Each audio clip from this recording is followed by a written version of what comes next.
If you just stop and really examine the baseline anxiety pulsing through modern life, so much of it stems from this sheer terrifying illusion that no one is driving the car. Oh, absolutely. It's an exhausting way to live. Right. You look at the trajectory of global events or, even just the sudden bizarre left turns in your own career or your family, and the overwhelming feeling is just profound vulnerability.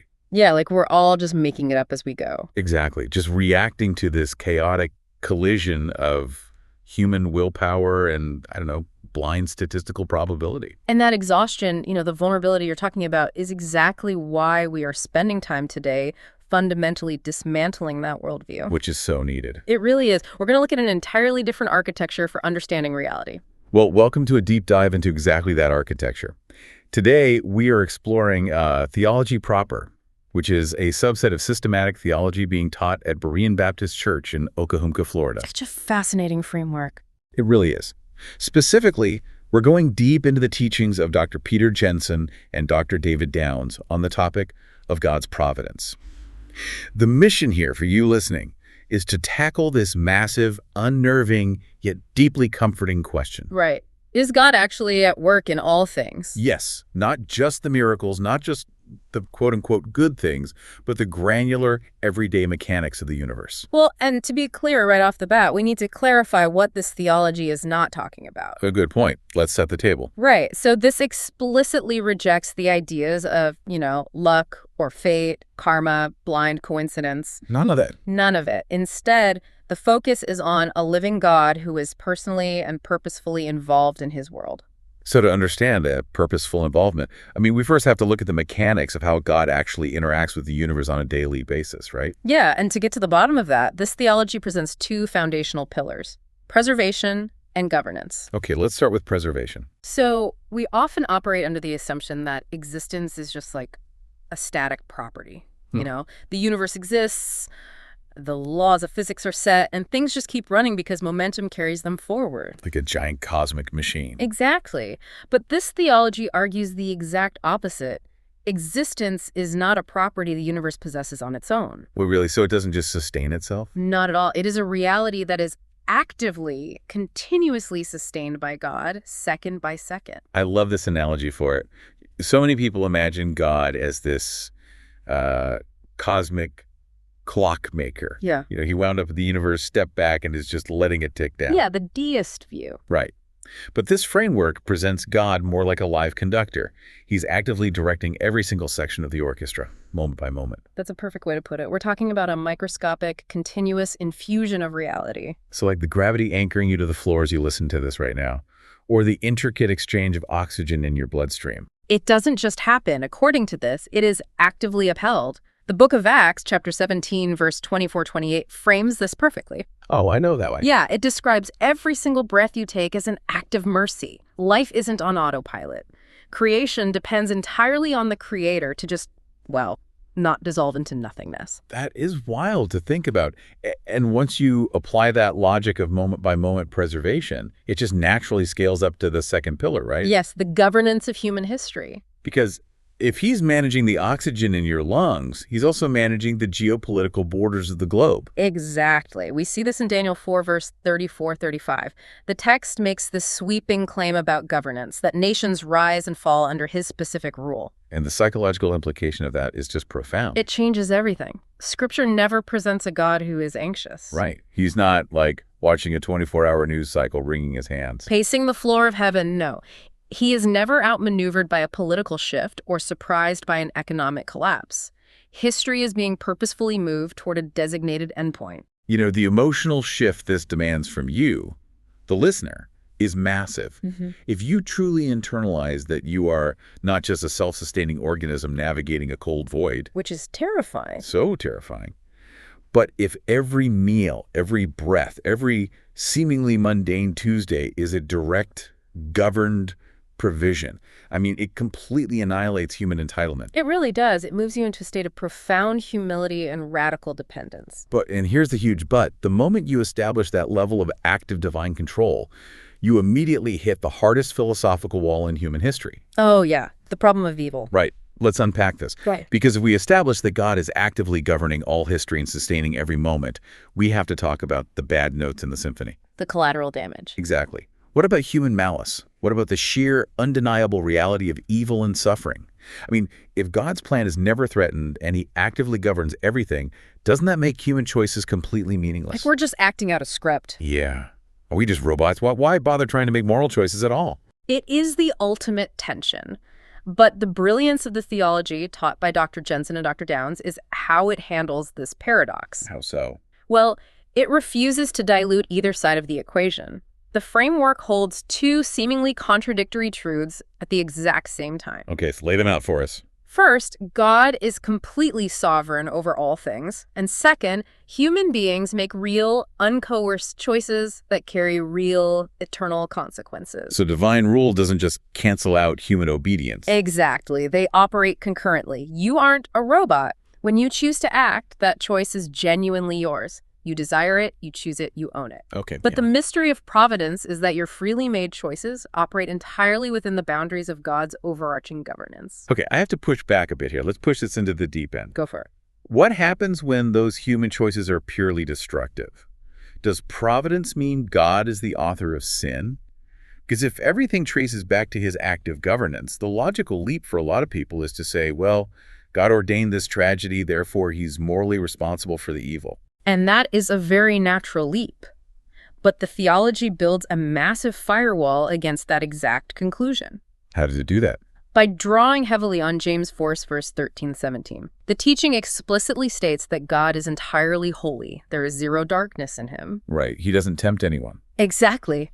Nor can he be tempted. The crucial distinction here is between permitting evil and approving or authoring it. Permitting versus approving. Yes. God permits evil to occur, and he governs the boundaries of that evil, but he does not approve of it, and he is absolutely not the moral author of it. So he establishes the perimeter. He allows the darkness to operate within a specific controlled theater, maybe, but the darkness itself belongs entirely to the human actors who choose it. Perfectly said. And beyond just permitting it, he can actually harness that freely chosen evil to accomplish a final, perfectly good purpose. Wow. But the evil remains truly evil. We never sanitize it. Pastorally, this is vital. Yeah, we don't want to call evil good. Never. When a tragedy strikes, this theology does not ask you to slap a fake smile on your face and call the tragedy a good thing. Abuse is evil. Disease is evil. Betrayal is evil. Right. But we can rest in the profound reality that even those terrible things cannot escape God's final purposes. They are being bent toward an ultimate good. You know, to visualize how this actually functions, let's step away from the abstract philosophy for a second. Think about providence like looking in the back of a cross-stitch or a tapestry. Oh, I like this analogy. Right. To you and me, looking at the back, it just looks like this chaotic, knotted mess of threads. It makes no sense. Just a jumble of colors and knots. Exactly. But God is looking at the front, carefully weaving a perfect masterpiece. Every knot has a purpose. That's a great way to picture it.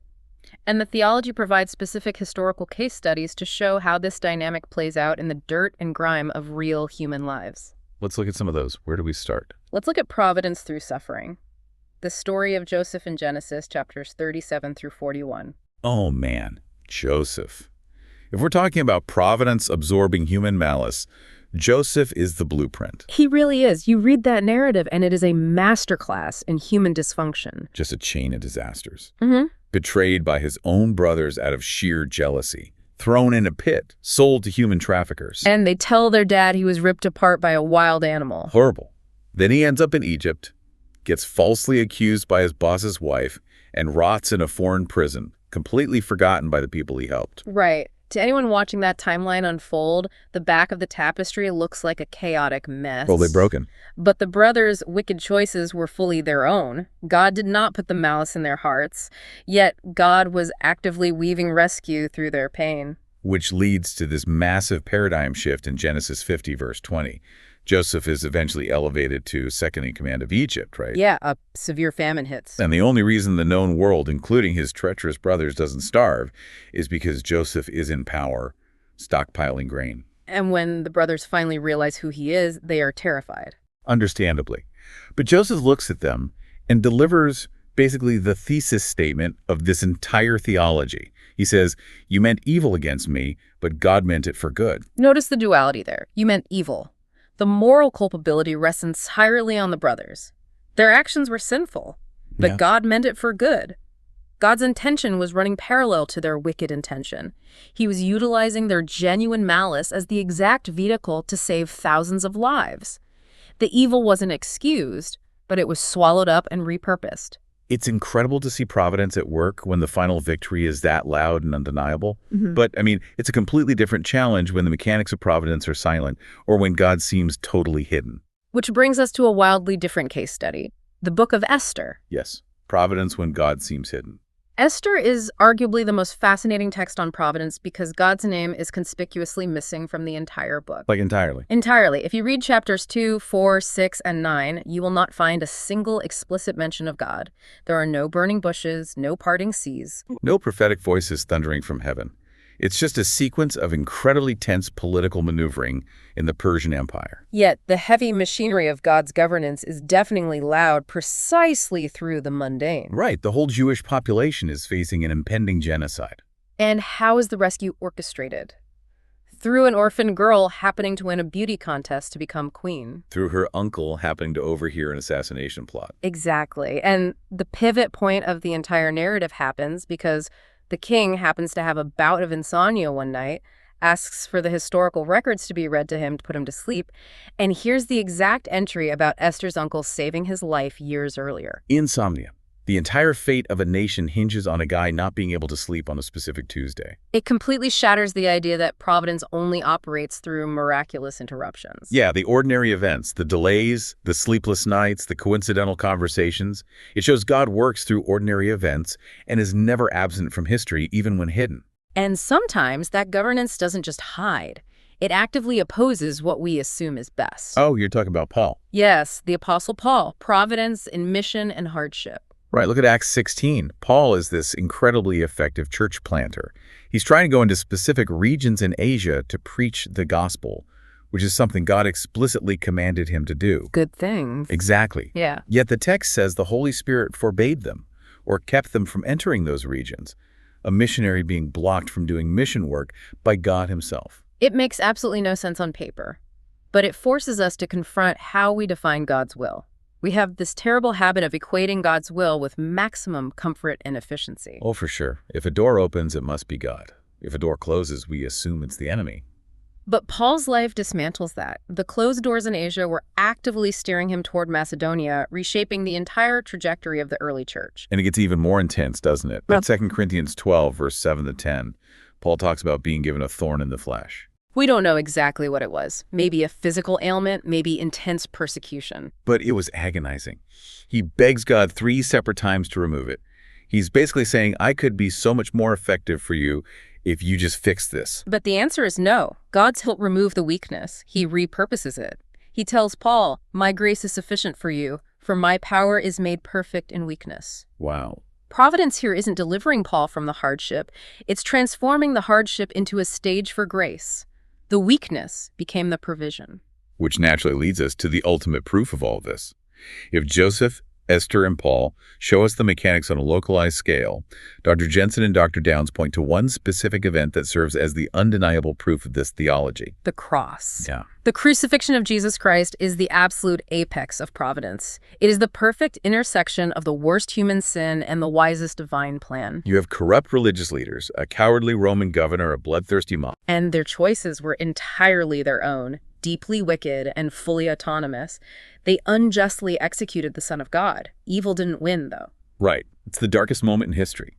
But through that exact unmitigated evil, God's saving purpose was accomplished. The cross proves that divine providence isn't cold coercion. It can absorb the ultimate act of human rebellion and turn it into the ultimate act of human salvation. Okay, here's where it gets really interesting, but also a bit confusing for a lot of people. Okay, what's the hang-up?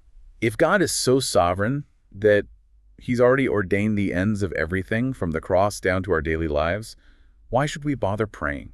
Isn't prayer pointless? That is such a common misunderstanding.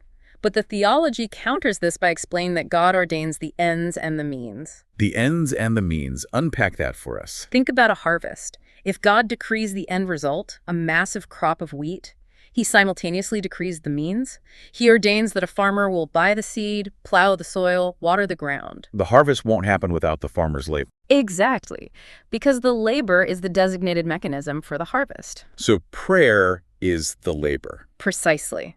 Prayer isn't pointless. It is one of God's appointed means. It is participation. Belief in sovereignty shouldn't make us prayerless. It should make us confident in prayer. Right, like 1 John 5, verse 14-15 says, if we ask anything according to his will, he hears us.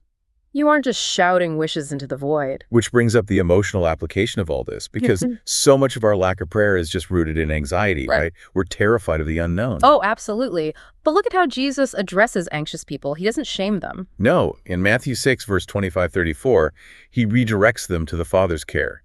He points to the birds and the wildflowers. God feeds them, God clothes them. And then he asks, are you not of more value than they? And Peter echoes this in 1 Peter 5, verse 6-7. Cast all your anxieties on God because he cares for you. Providence tells us suffering is real, but God is near. And suffering is never meaningless for the believer, as Romans 8, verse 18 reminds us. Because God governs all things, your suffering is actively being used to refine and preserve you. To pull all of this together, synthesizing this journey, theology proper, which is a subset of systematic theology being taught at Berean Baptist Church in Oklahoma, Florida, it just completely transforms our worldview. It really does. Providence isn't an excuse for passivity. Or fate, or that cynical idea that everything happens for no reason. Instead, it is God's personal, wise, holy rule over all things. It frees you to trust, obey, boldly pray, and find rest even in hardship. Like 1 Thessalonians 5, verse 16-18 commands us to rejoice always and give thanks in all circumstances. You know who is governing the outcome. I want to leave you with one final thought to mull over, building on all this. Let's hear it. If God's providence often works most powerfully through seemingly hidden, ordinary events and unwanted limitations, like Esther's hiddenness or Paul's closed doors, what if the biggest, most mundane frustration or delay you are facing in your life today is actually the precise tool being used to shape your ultimate purpose?